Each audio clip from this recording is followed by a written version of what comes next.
protestante. Fréquence protestante.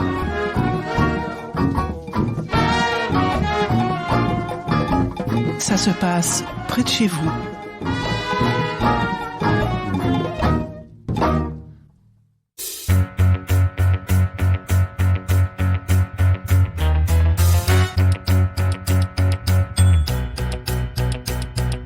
Bonjour à tous, pour ce nouvel épisode de Ça se passe près de chez vous, nous nous sommes rendus à Rueil-et-Malmaison dans les Hauts-de-Seine pour rencontrer Mélisande Giguet, une étudiante en école de commerce de 21 ans. Bonjour, bienvenue. Des collections d'objets, il y en a vraiment pour tous les goûts. Mélisande et sa famille en ont une un peu farfelue, ils accumulent les départements le gaulois. Oui, vous avez bien entendu, départ-aimant comme départ, apostrophe, aimant. Ces petits magnettes colorées distribuées dans les boîtes de nuggets et de menus fromage de la marque Le Gaulois. C'est juste qu'on a à la maison de grands consommateurs de cordon bleu. Les magnettes commençaient à s'accumuler et on s'est dit pourquoi pas essayer de finir la carte tant qu'on y est. Sur le frigo de la cuisine familiale, 2 cartes de France. À droite, un hexagone bariolé quasiment reconstruit en intégralité. À gauche, une carte beaucoup plus éclatée destinée aux échanges. Acheter encore et toujours des cordons bleus, c'est facile. Mais posséder la collection de 94 magnettes en entier, c'est beaucoup plus compliqué. Au moment où j'ai recherché à compléter la première carte, la carte principale, j'ai donc envoyé un message sur un groupe d'échange Facebook pour échanger des magnettes. On est des grands consommateurs, que ce soit de nuggets ou de cordons bleus. Donc les doubles s'accumulent beaucoup. On voit que pour certains magnettes, on les a des fois en 4, 5 fois, alors qu'il nous en manque certains qu'on a beaucoup de mal à avoir. Pour trouver ces magnettes plus rares, Mélisande a mis à contribution tout son entourage. Autour d'elle, ses amis savent qu'elle fait la chasse au département. Alors, au tout début, ça a été une amie à moi qui m'a nommée sur un mème Facebook avec un monsieur qui disait « J'ai dû manger 962 kilos de cordon bleu pour finir la carte ». Et c'est vrai que ça m'a fait tilter, je me suis dit, je vais essayer de trouver un moyen plus efficace de trouver les pièces manquantes et peut-être d'échanger des doubles. Et j'avais déjà entendu parler il y a longtemps de petites communautés créées sur Facebook où se réunissent des collectionneurs de magnettes, que ce soit Le Gaulois ou Haute, Savane, etc. Et je me suis dit pourquoi pas m'inscrire et voir comment ça se passe, découvrir un peu le fonctionnement. Donc j'ai demandé à entrer dans le groupe qui était déjà créé. Sur ce groupe au départ, Mélisande répondait aux annonces des autres collectionneurs. Bien souvent, plusieurs internautes s'étaient déjà positionnés pour un échange. Avec le temps, elle a donc dû affiner sa technique de troc. Là où j'ai vraiment plus d'interactions et plus de réponses, c'est quand moi je décide de publier un message disant quelles sont les manettes manquantes, quels sont mes doubles et en proposant des échanges. Et dans les 2-3 jours qui suivent, je vais recevoir une dizaine de messages. Ce sont vraiment des groupes très actifs. On voit que tous les jours, il y a de nombreuses publications de personnes qui cherchent à compléter leur carte. Soit ils nous répondent via les commentaires du message, soit ils nous envoient des messages privés sur Facebook. Qu'est-ce qui se passe après ? Souvent, les échanges sont très brefs. On dit voilà, j'ai telle magnette qui m'intéresse chez vous, moi j'ai cela, est-ce que l'échange vous va ? Si ça se conclut directement, on échange les adresses. Ensuite, le fonctionnement des échanges, c'est plutôt d'envoyer aussi une photo avec le magnette et l'enveloppe sur laquelle on a écrit le nom et on a mis le timbre, et de prévenir quand est-ce qu'on poste l'enveloppe et quand est-ce qu'on reçoit l'enveloppe de l'autre. Chez Mélisande, tout le monde participe à cette chasse aux magnettes. Les Giguet ont formé une sorte de petite entreprise familiale où chacun a une tâche à remplir. Après, c'est vrai que moi, je suis étudiante, mais je fais les échanges pour ma famille. Donc, moi, je suis pas du tout une spécialiste des départements français. C'est plutôt ma mère et un de mes jeunes frères qui, eux, connaissent par cœur la carte de France. Moi, je me charge de l'aspect plus business. C'est moi qui m'occupe de retrouver les doubles. Et mes petits frères qui mangent les cordons bleus, les nuggets. C'est vrai que c'est un peu un travail, pas à la chaîne, mais où on est différents maillons et on sert pas à la même chose. Et c'est comme ça qu'on arrive à compléter notre carte. Et Mélisande et sa famille sont loin d'être isolés. Sur Facebook, on trouve au moins une dizaine de groupes d'échange de magnettes. Le plus gros compte plus de 3500 utilisateurs et il a ses propres codes de fonctionnement. Donc au niveau des échanges Facebook, c'est vrai que quand on recherche à faire des échanges et qu'on fait une publication sur le groupe, l'objectif c'est d'être le plus clair possible, le plus visuel aussi. Donc on met pas les noms des départements, on donne leur numéro, c'est beaucoup plus rapide et efficace pour les échanges, surtout parce que tout le monde ne connaît pas tous les noms des départements. Donc ça permet d'inclure toutes les personnes possibles aux échanges et on met des photos. Clairement, c'est un petit peu dans cette histoire de fast food, fast culture, etc. où c'est on va faire une carte pendant quelques mois et après on l'abandonne, on passe à autre chose. On se rend bien compte quand on va chez des amis, etc. qu'il y a toujours quelques magnettes sur le frigo. Donc je pense que tout le monde les garde, mais des vrais collectionneurs qui ont envie de finir leur carte, je pense qu'on est vraiment une minorité. Donc pour décrire rapidement le profil des gens sur ce groupe, je dirais qu'il est très divers. Et c'est vrai qu'on est peu de jeunes. Je dirais qu'il y a peu d'étudiants comme moi. On a beaucoup de mères de famille, mais on a aussi beaucoup d'étrangers. J'ai pu échanger avec des internationaux, etc. en français, mais je voyais que c'était des internationaux, que ce soit leur profil Facebook ou à la manière dont ils s'exprimaient. Finalement, ces magnettes Le Gaulois et leurs homologues de la marque Brossard sont devenus des artefacts de la culture populaire française. Pour de nombreuses familles, ils sont devenus aussi incontournables que les petites figurines des Kinder Surprise ou même les jouets en plastique du Happy Meal.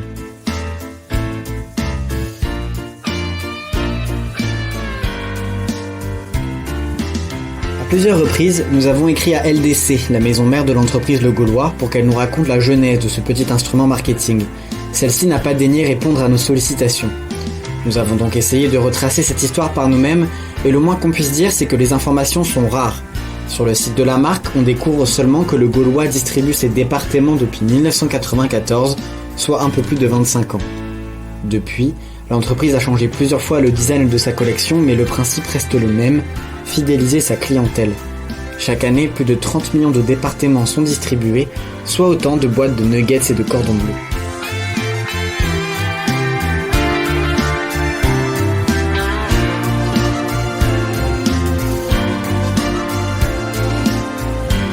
Nous nous sommes rendus à l'université Paris-Dauphine pour rencontrer Béatrice Parguel, chargée de recherche en marketing au CNRS.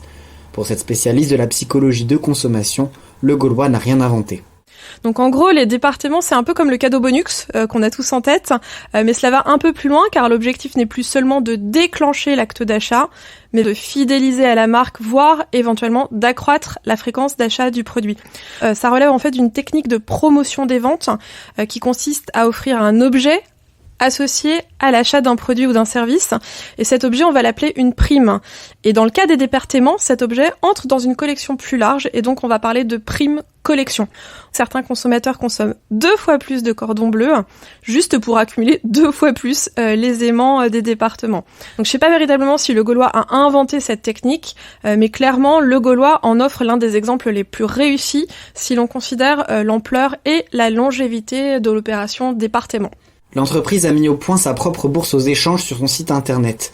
Pour Béatrice Parguel, c'est bien là la preuve que Le Gaulois est conscient des échanges de magnettes qui ont lieu entre collectionneurs, des échanges qu'elle essaye de contrôler et de marchandiser. Elle nous explique son fonctionnement. Alors, ça suppose quand même de créer un compte sur le site internet de la marque. Donc on voit bien l'intérêt potentiellement que ça peut avoir pour la marque Le Gaulois, c'est qu'en fait au passage elle récupère un certain nombre d'informations sur ses consommateurs et notamment leur âge, le nombre de personnes au foyer, le code postal, quels sont leurs goûts, et donc on peut imaginer que toutes ces données personnelles puissent lui servir à faire du micro-marketing d'une certaine manière pour cibler des opérations. Et d'ailleurs on pourrait bien imaginer que la marque puisse aussi avoir envie de vendre ces données personnelles de ses consommateurs à des partenaires commerciaux. Pas sûr pour autant que l'entreprise parvienne à reprendre la mainmise sur le détournement de ces objets publicitaires. Mais on peut imaginer que les consommateurs puissent apprécier avoir la main eux-mêmes sur leurs échanges. C'est une communauté véritablement qu'on retrouve sur Facebook notamment, avec plusieurs dizaines de milliers d'individus qui s'échangent des départements. Et en fait, on peut considérer que c'est une tribu au sens marketing du terme. C'est-à-dire qu'on a ici une application du concept de marketing tribal, marketing communautaire, puisqu'en fait, les consommateurs sont mus par une espèce de pseudo-quête commune et donc vont chercher à se rencontrer, à échanger un gadget marketing que l'entreprise a lancé. Cette distribution de départements, s'agit-il alors d'un vrai coup de maître commercial pour Le Gaulois ? La réponse n'est pas évidente. Alors, c'est une bonne stratégie. Sur le plan nutritionnel, j'en ai aucune idée. Si on regarde plutôt du côté du comportement des consommateurs, c'est vraiment une technique promotionnelle qui fonctionne bien. Elle va d'abord satisfaire les enfants qui sont des collectionneurs nés, et puis même aussi les parents, du coup, qui vont être soucieux d'apprendre un peu de géographie hexagonale de manière ludique à leurs enfants. Sur le plan environnemental, on peut effectivement se poser la question parce que on parle donc de 30 millions de départements. qui constitue une production de plastique souvent made in China, donc dans des conditions sociales et environnementales qui pourraient potentiellement prêter à contestation. Et puis, qui dit plastique dit aussi épuisement des ressources fossiles, et qui dit plastique dit encore déchets, car l'immense majorité de notre production de plastique finit véritablement dans des décharges, voire dans l'océan. On a tous en tête ces images du 7e continent qui est formé sur plus d'1 million de kilomètres carrés par des détritus, notamment plastiques. Donc non, le plastique à toutes les sauces, même à la version cordon bleu, ce n'est pas forcément une bonne idée. C'est d'ailleurs pour cette raison que l'État a décidé de légiférer sur la question. Le 10 février 2020, le Parlement a adopté la loi relative à la lutte contre le gaspillage et l'économie circulaire.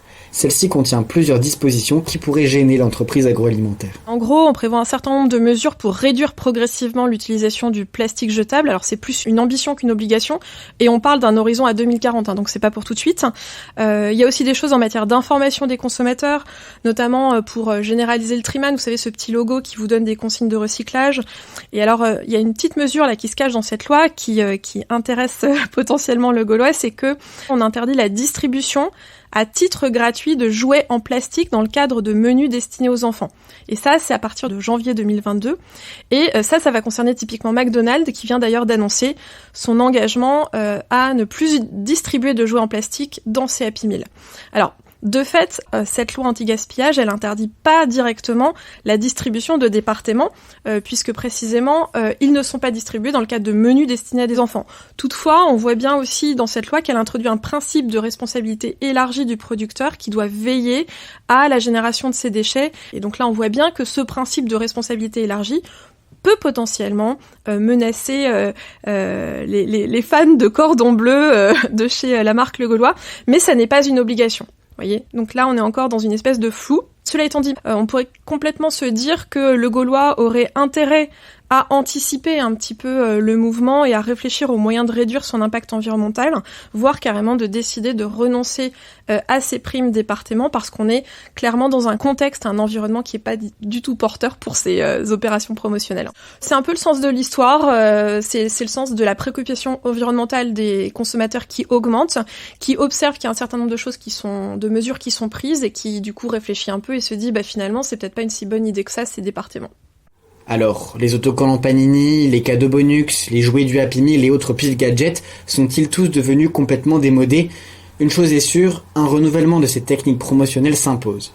Alors c'est moins à la mode qu'avant. Je pense que les entreprises sont un petit peu plus soucieuses de leur empreinte quand elles distribuent ce genre de choses.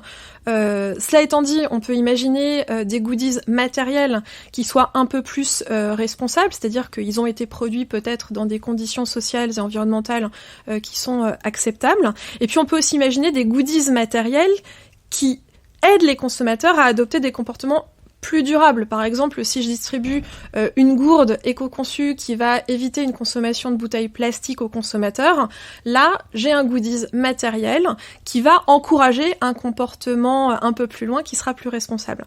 Et puis, au-delà des goodies matériels, il y a aussi des goodies qui sont de plus en plus dématérialisés et qui restent très à la mode. On peut penser à la distribution de petits jeux, de vidéos ou de musique. Mais là encore, faut pas s'imaginer que parce que ces goodies sont dématérialisés, ils n'ont pas d'impact sur l'environnement. C'est juste qu'en l'état actuel de nos connaissances, on n'est pas en mesure de les mesurer précisément, donc on en parle moins. Mais ça veut pas dire que l'impact environnemental des goodies dématérialisés n'existe pas.